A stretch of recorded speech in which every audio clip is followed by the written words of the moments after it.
wajah peradaban Barat.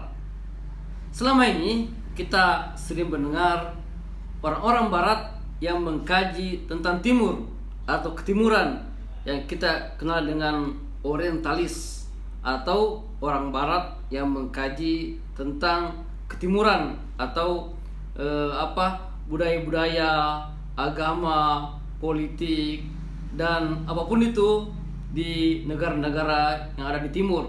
Nah, bagaimana kalau orang timur yang mengkaji tentang barat dalam perspektif ketimuran? Katakanlah orang Islam yang mengkaji tentang barat dalam perspektif Islam, dengan tentu saja kita harapkan kajian ini bersifat ilmiah dan sangat objektif.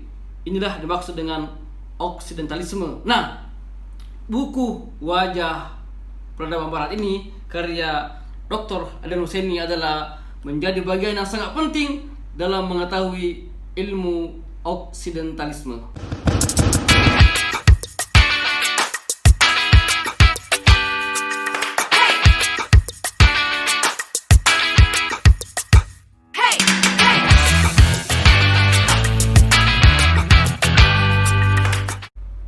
Assalamualaikum warahmatullahi wabarakatuh.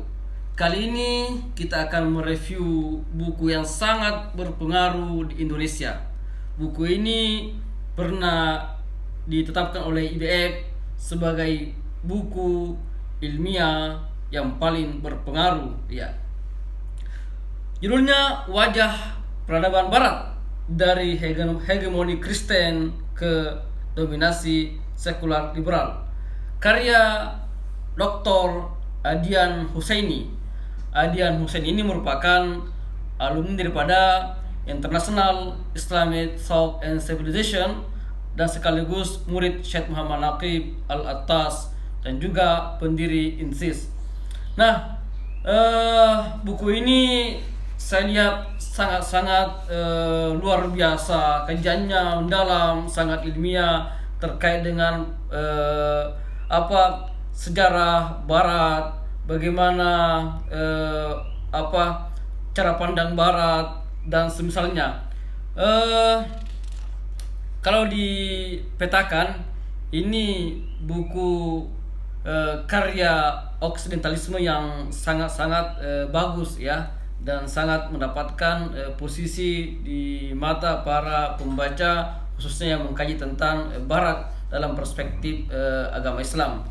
Buku ini saya lihat tidak banyak bagiannya, hanya 3 bagian, cuma sub-bagiannya yang sangat luas.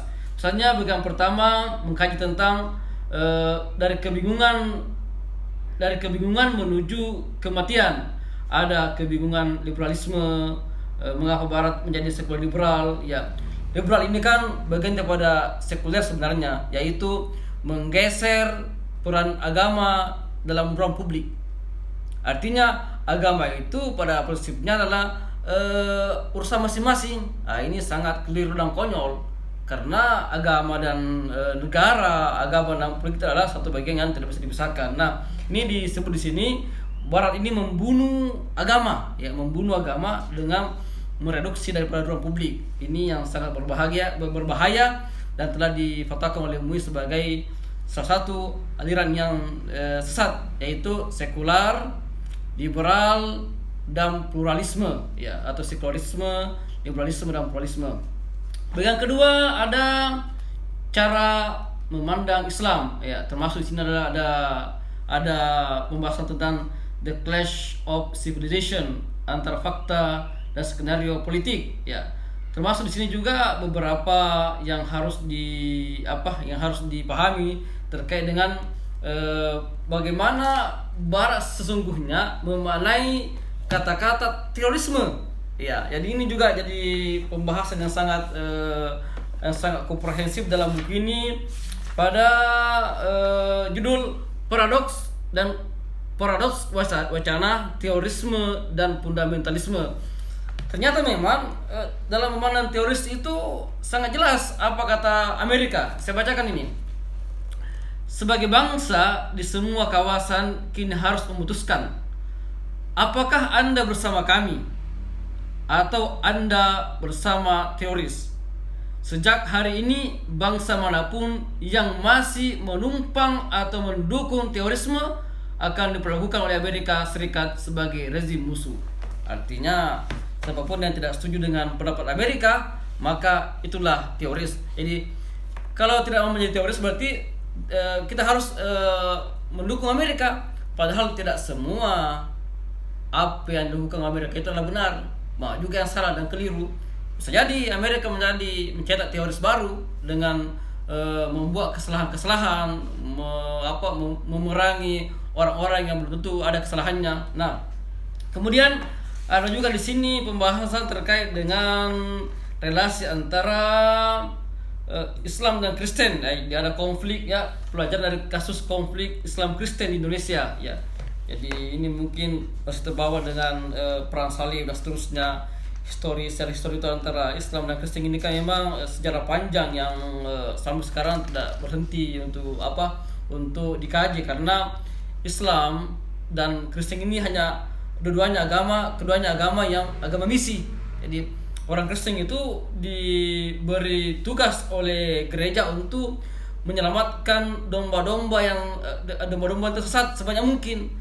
Kita juga orang Islam juga diperintahkan oleh agama kita untuk apa? Untuk mencegah kemungkaran dan mengajak orang sebanyak-banyaknya untuk berbuat kebaikan, dan itu landasi dengan Islam dan iman. Di sini ada beberapa hal yang ditulis oleh Pak Adian yang sangat bermanfaat ya.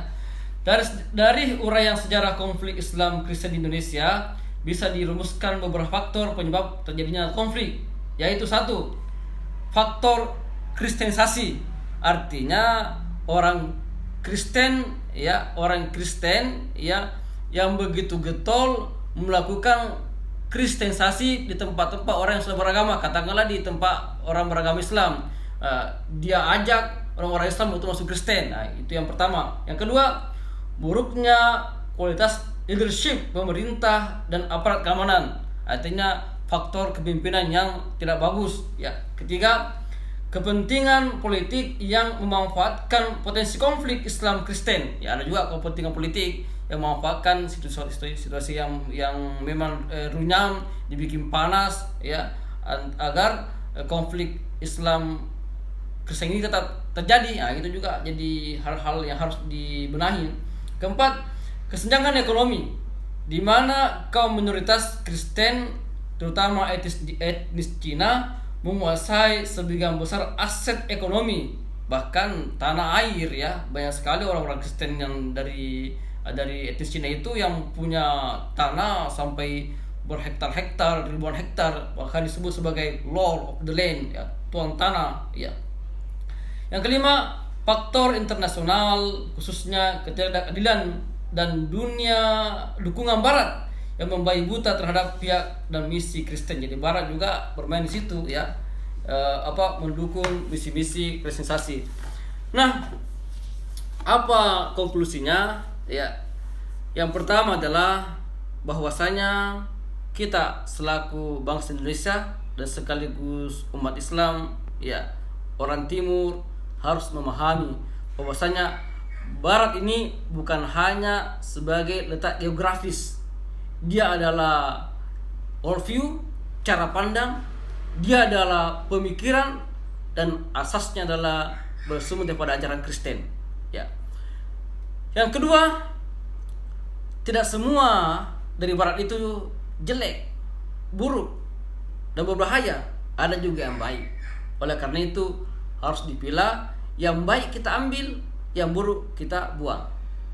Dan tidak semua juga ya yang datang dari Barat itu tidak baik ya. Banyak juga yang baik, itulah yang kita ambil. Misalnya modernisasi, kemudian etos kerja, kemudian on time dalam berbagai hal. Nah, oleh karena itulah yang harus kita ambil. Artinya tetap pada prinsip mengambil yang baik dan membuang yang tidak baik. Atau dalam kajian kita ketahui bahwasanya al-akhdhu bil jadidil asla, ya, jadi kita mengambil yang baru dan baik, tapi yang lama juga tetap kita pelihara jika itu memang baik untuk kita. Semoga buku ini bisa menjadi rujukan bagi teman-teman yang ingin mengetahui tentang kebaratan, studi kebaratan dalam perspektif Islam atau Islamic view. Juga teman-teman yang ingin menulis buku, jurnal, artikel terkait dengan Barat, maka harus merujuk kepada buku ini. Semoga bermanfaat. Wassalamualaikum warahmatullahi wabarakatuh.